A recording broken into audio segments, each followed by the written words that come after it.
สาวไผเด้น้องแฟนไผน้อขอถามแน่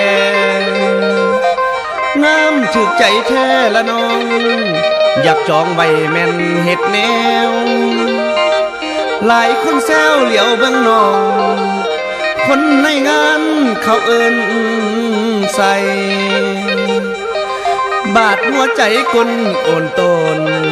พ้นของน้องจังแม่งามพ้นของน้องจังแม่นนเด้นอคนงาม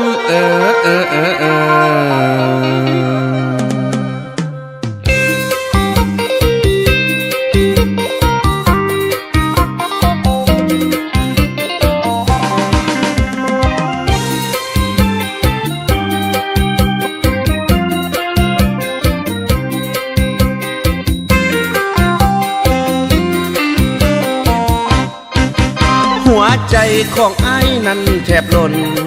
เห็นหน้ามนน้องนางนั้นงามหลายป่านนางฟ้ายามน้องเดินผ่านกายใจสลายยามน้องยิ้มส่งมา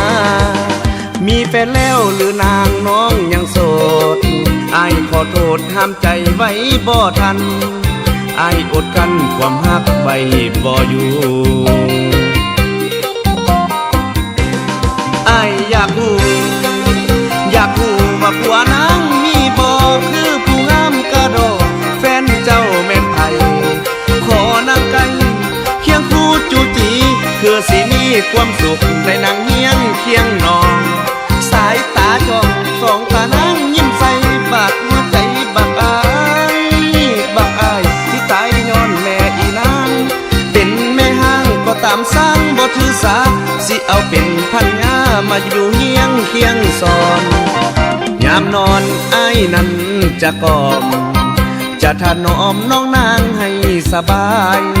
สิหอมแก้มสองข้างให้ซื่นใจกอดน้องเอาไว้บ่หลายใจดอกนาง